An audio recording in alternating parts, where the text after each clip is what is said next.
Hello everyone, how are you doing? This is MD Tech here with another quick tutorial. In today's tutorial, I'm going to show you guys how to either turn on or off predictive text on your Windows 10 computer. So when you start typing something, that basically means it's going to start auto-filling what it thinks you want to actually type.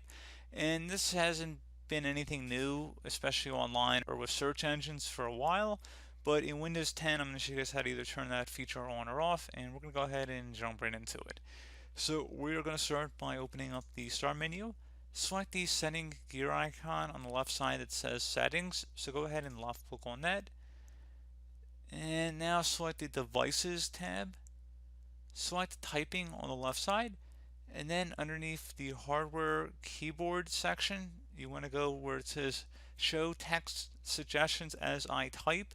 If you want to turn that on, you can keep it turned in the on position. Otherwise, just turn it off by toggling inside this oval one time to turn it off. And that's as simple as just closing out of here now to save the change. And that's about it. So as always, thank you guys for watching this brief tutorial. Do hope that I was able to help you out, and I do look forward to catching you all in the next tutorial. Goodbye.